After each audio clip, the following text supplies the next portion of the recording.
Welcome back to the class, everyone. I've been playing Galaxy of Heroes for well over 7 years now, and in that time, I have applied a lot of Zetas. But CG recently introduced a new filter to help me see all the ones that I'm currently missing.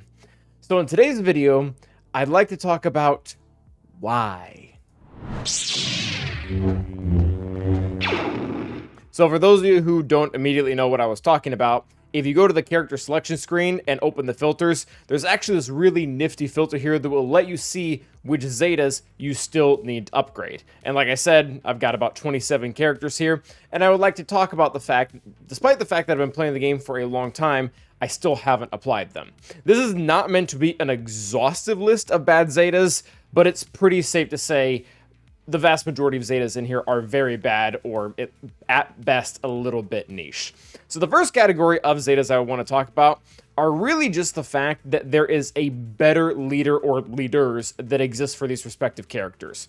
In fact, all 5 of the characters currently on screen right now, and really the 10 that fit into this category, 10-ish that fit into this category, are not bad characters. Rather, they just don't want to be utilizing their leadership.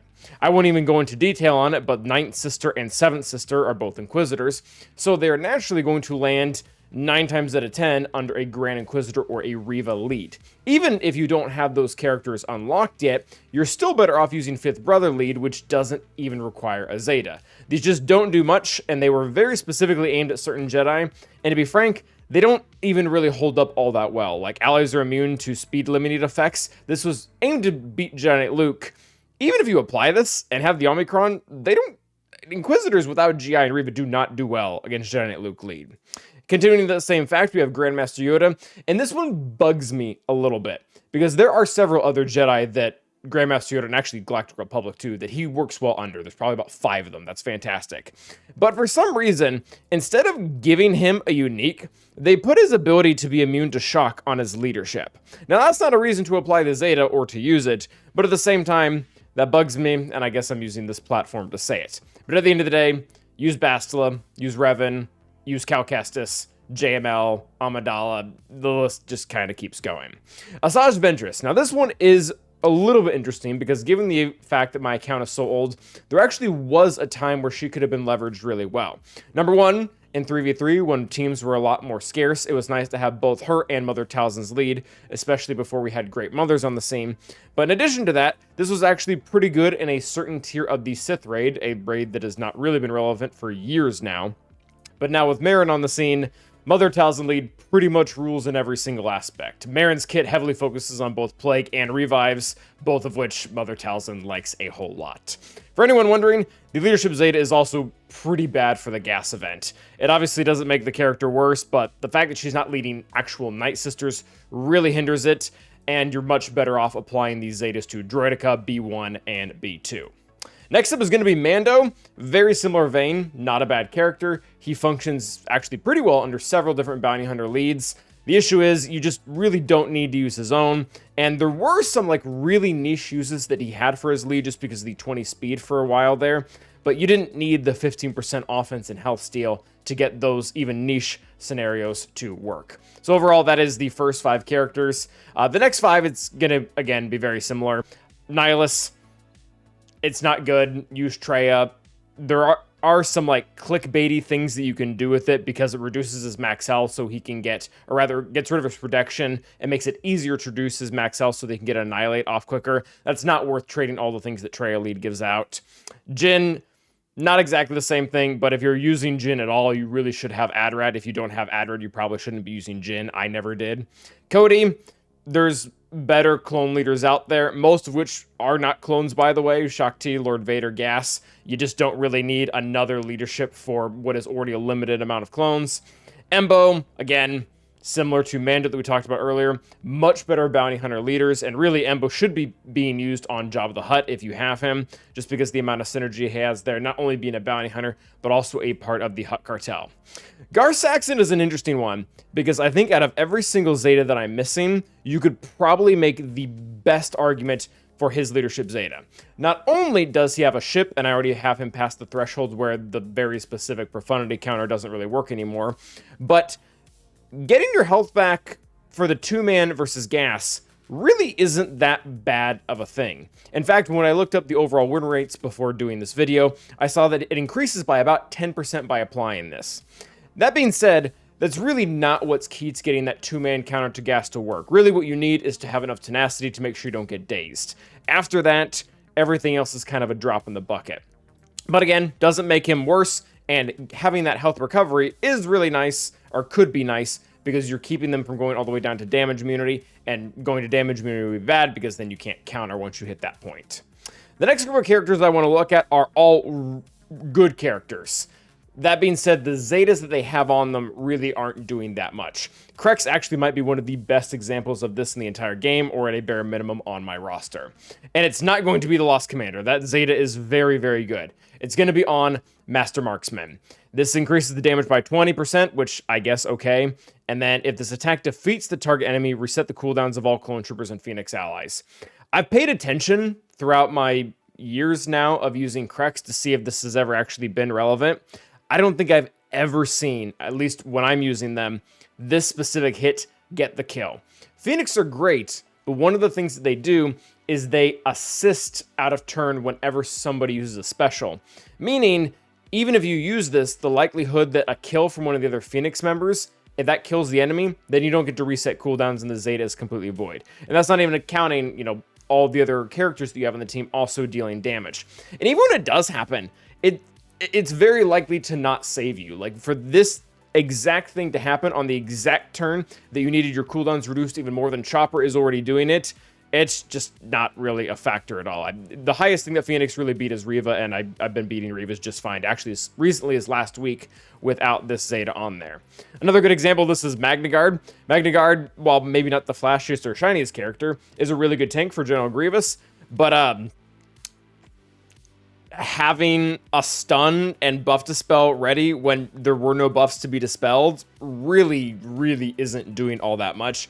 And it's counterintuitive. If you're wanting to get your dispel off of cooldown, which you really don't need to do at all because B2 exists and he does that like every other second, then having the cooldown being reduced only when there weren't buffs, it just doesn't make sense. Like, if you want to keep having a buff remover, then there need to be buffs out there. And if there weren't buffs in the first place, you don't really need this. And I guess you could spam stuns, but again, the General Grievous team is not doing anything extra from Magnagard spamming stuns if he could. Next up is going to be Death Trooper. Death Trooper is actually really sad. In fact, I'm not only sad about how he was released, I'm a little bit sad about how CG has refused to fix him throughout the years, because there have been opportunities, specifically with his Omicron and with the introduction of the Imperial Remnant. What I'm getting at is his Zeta, and a large part of his kit, is directly tied to very specifically Director Krennic. Doesn't factor in Imperial officers or other characters like Thrawn or Moff Gideon. Very specifically Director Krennic.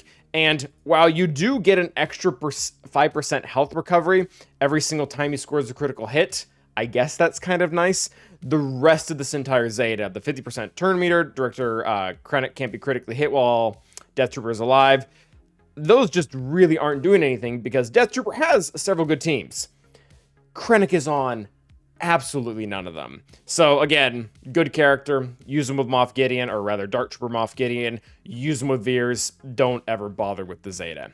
Next up is going to be Aura Singh, specifically on her sniper expertise ability.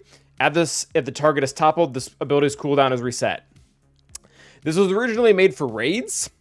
I don't think we've had a raid that she can participate in years, and even then, I don't even think we've really seen the toppled mechanic all that much. So yeah, this one is about as useless as they come. The leadership honestly isn't much better. I don't hate her leadership, and in fact, there have been certain points throughout the years where her leadership has actually been very useful. That being said, having to get kills just to get stealth back, it's not really changing the matchup all that much. What's important is that her team gets out in front, they get contact instantly, and Mando deletes someone right off the rip. The next category of Zetas that I want to talk about are the ones that are maybe good, but also maybe bad. And this is rare. Very rarely is there a bad upgrade to make. And these aren't universally bad, but they're just situations that I've seen where they do not come in handy. So the first is going to be Cassian's Groundwork, and it says at the start of each encounter, all Rebel allies gain protection up 20% for 3 turns. This is wildly underwhelming for a Zeta. 20% protection up. for 3 turns. The problem with this is, I mean, there's a lot of problems with this, but the main problem with this is this can be dispelled. So the second someone opens up with an AoE dispel that they were going to use anyways because you have other buffs, this is just completely null and void. It does nothing. The reason why I have it possibly negative is because if I were to ever see Adrad on defense, and I haven't in a long time, but if I were to ever see Adrad on defense, I'm using Bad Batch. Bad Batch benefit from ripping buffs off of the enemy at the very beginning of the turn. So not only is this likely going to do nothing because it's a very underwhelming amount, it can be dispelled, it doesn't really add anything to the team, but it can actually even be leveraged against you because if you're able to rip off those buffs, then you gain even more turn meter. And on the other side of things, we have L337s, and this one makes me sad because, I feel like this is an oversight by CG. They could probably fix if they wanted to. It says that at the first time each of their droid allies reduced to 1% health, they equalize health with L337. Now, in the first place, L337 isn't primarily used with droids. She can be undersorted, but she typically ends up with dash, so not a whole lot of relevancy there to begin with. But even when she goes with droids, one of the things that I really don't like exists with this equalization, and I've seen it happen before, is if somebody hits the droid character hard enough, not all three, the one she's trying to save, they can actually do enough damage to cause the equalization and then still kill the droid.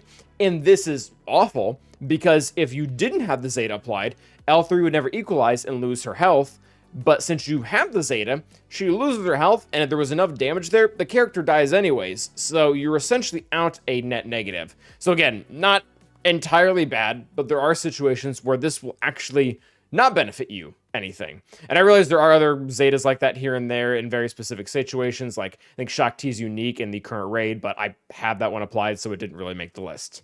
Next up is a really interesting category, and that is good Zetas on bad characters. We have Luke Skywalker here to begin with, Farm Boy Luke, I should say. At the start of each of his turns, Luke gains 10% critical damage until the end of the encounter. That is, or that could be, I should say, a really good Zeta concept, but it just ends up on a character that isn't really able to do anything at all. Like, if you could imagine this on Mara Jade or Emperor Palpatine or Darth Vader or any of these characters that just take turns back to back to back to back, that would add up awfully quick. But on a character like Luke, it's just not doing much. Princess Leia is actually pretty similar, not in the sense of crit damage, but in the sense of usefulness. It basically means that every single time that she attacks, which she does a lot, Machine Gun Leia used to be her nickname, she's going to recover both 5% health protection, of which she couldn't recover the protection without the Zeta, and then it was also a degrees chance. So that, that would be really nice recovery, again, on a character that is constantly attacking. Again, think Darth Vader or Mara Jade. But again, Princess Leia herself really isn't doing all that much, so the Zeta doesn't actually end up pulling any weight. Now, a lot of the next characters are, not only do they have bad Zetas, but they're also bad characters, so it's just very, very, very little.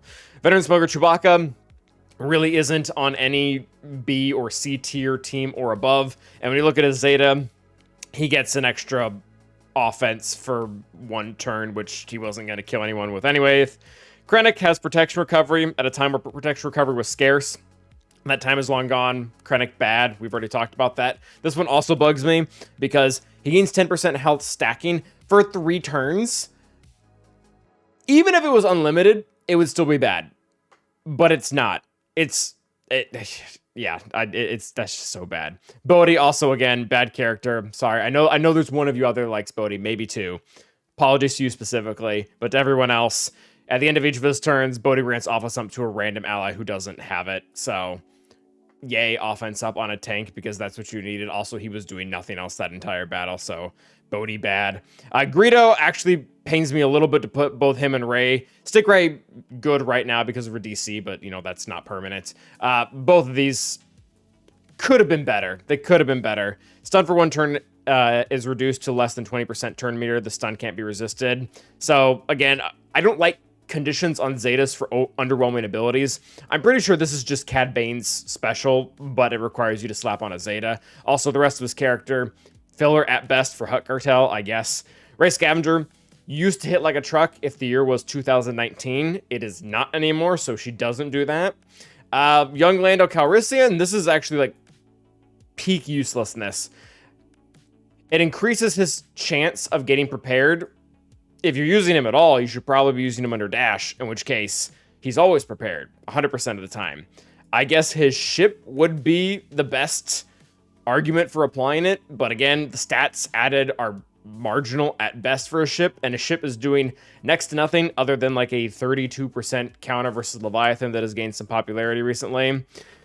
And last, probably the most saddest of them all, is going to be HK47, because HK47 is not only a good character, but the Zeta itself actually is pretty nice. He's an attacker that will get a 25% boost whenever he hits a death-marked or feared character. I'm actually a little bit surprised that I never applied this, because I was actually playing the time when Darth Revan and HK47 were doing disgusting things. I was probably very strapped for Zetas, and that's probably why I didn't. The issue is, HK47 has had the very unfortunate pleasure of constantly getting his team ripped out from under him. I wasn't even playing at the time, but he used to be a really good droid leader way back when, and then that got ripped away from him. But then he was given Sith Empire that he could work under, and then Malgus came in and had all these really fun clauses about, hey, you have to be a Sith, not just Sith Empire. Meaning that he once again got exiled off, and then Sortie kind of came around, but probably favored more light side droids, and Lobot got a rework, so there was even less room for him. And even if there was more room for him, that there isn't a lot of fear or death mark going around on Sortie teams. So yeah, good character, good Zeta, just nowhere for that to functionally happen, therefore I still don't have it applied. So those are my 27 or 28 Zetas that I don't have. Let me know what you guys think, and let me know which ones that you have still not applied, because it's just not that great. But thank you for watching. Until the next time, stay awesome.